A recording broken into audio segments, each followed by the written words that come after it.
चाचा TV. Gold medal वाली बहू। सपना के पिता एक गरीब किसान थे। माँ पिता खेत में काम करते तो पीछे से सपना गांव के बच्चों के साथ हॉकी खेलती। एक दिन शाम को सारा दिन खेलती रहती है, ये नहीं कि छोटे भाई को संभाले।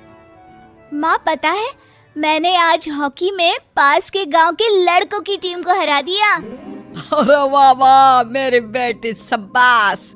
ये ले कर रुपया, जा जाकर टॉफी खा ले। सपना खुशी से पिता के गले लग जाती है और बाहर चली जाती है। अरे तुम इसको बिगाड़ रहे हो, मैं ना इसकी शादी ही करा दूंगी। ऐसा कैसे शादी करा देगी? हाँ, अभी तो उम्र खेलने की है। माँ बड़बड़ करती वहां से निकल जाती है। लेकिन शाम को उन लोगों के घर कुछ लोग आते हैं। अरे राम सुखिया, जरा ये तो बतलाओ, सपना के बारे में क्या सोचा है? अरे क्या सोचना है मास्टर जी, पढ़ रही है, जितना पढ़ सकती है पढ़े, फिर शादी करवा देंगे, कोई अच्छा सा गांव का ही लड़का देख लेंगे। अरे तुम तो उसके पिता हो, तुमको कुछ नहीं पता? माँ घबरा जाती है। अरे का मास्टर जी, का पता नहीं, का हो गया? हम तो इनसे पहले ही बोल रहे थे कि लड़की की जात है, संभाल लो। अरे भाभी जी, आप भी ना कभी अच्छा भी सोच लिया करो।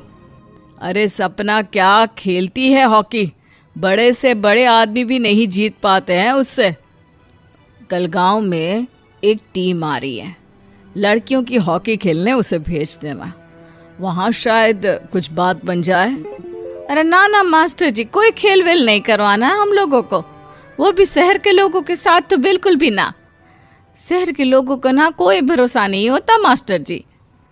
अरे कैसी बात कर रही हो सपना की माँ, बुरा आदमी तो हर जगह मिल जाएगा, उसके लिए शहर का और गांव का।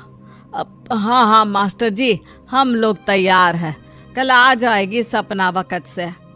माँ के लाख मना करने पर भी पिता सपना को हॉकी टीम के लिए भेज देते हैं। शाम को सपना वापस आती है, लेकिन लटके मुंह से। और क्या हो गया, मार खाई हो का?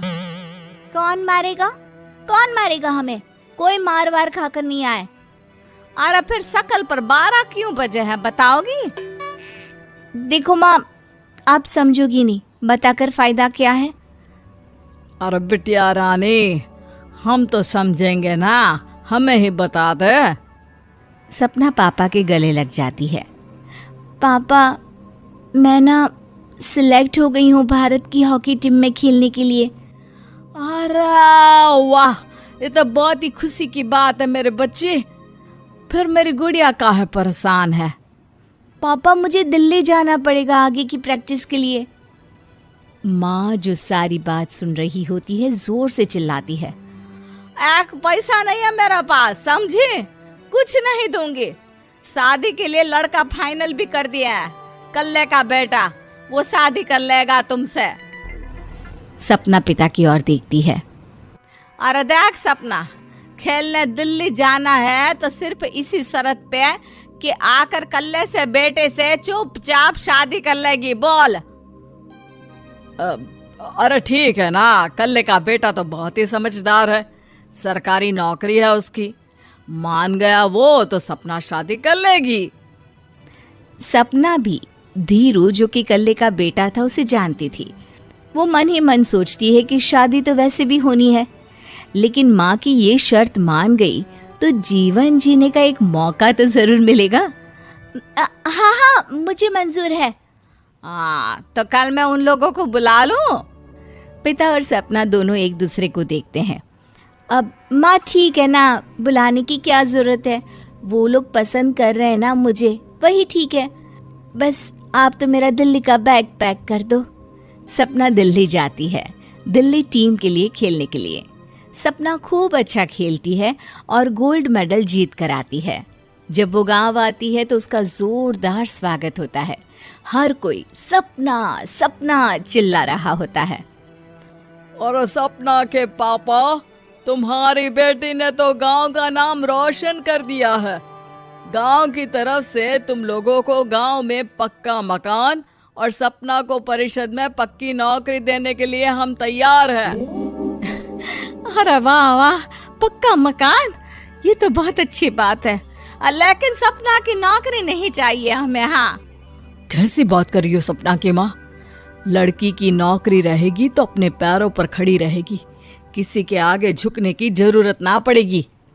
अरे चुप रहो, हम तो नौकरी ना करते हैं, पर मजाल है कि किसी के आगे झुके हो। ना ना, हमारी बेटी नौकरी नहीं करेगी।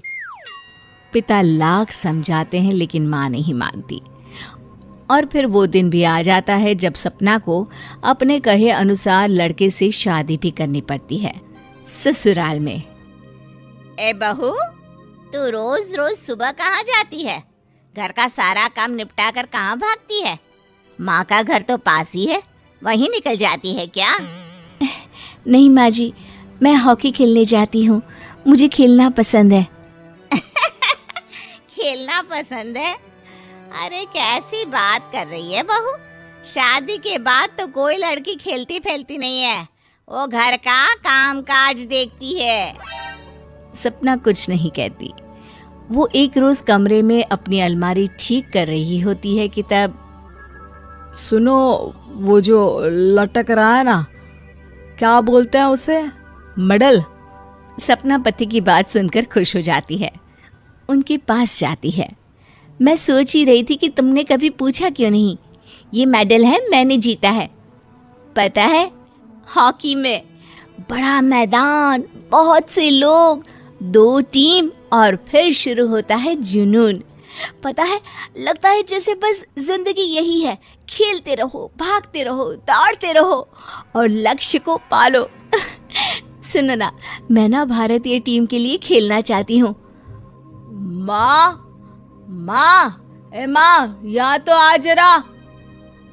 सपना हैरान हो जाती है कि ये क्या हो गया, पति अचानक से माँ को क्यों बुला रहा है।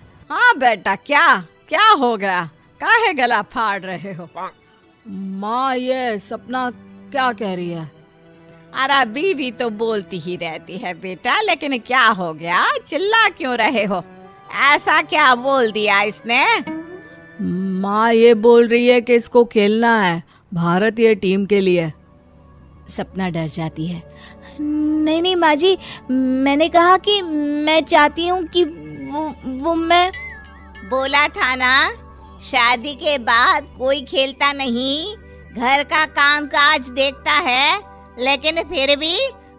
नहीं नहीं माँ जी, ठीक है, मैं घर का काम देखूंगी, कल से मैं खेलने भी नहीं जाऊंगी, माफ कर दीजिए।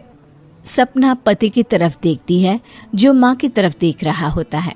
उसे गुस्सा तो आता है लेकिन करती भी तो क्या, सास के सामने कैसे पति की क्लास लगाती।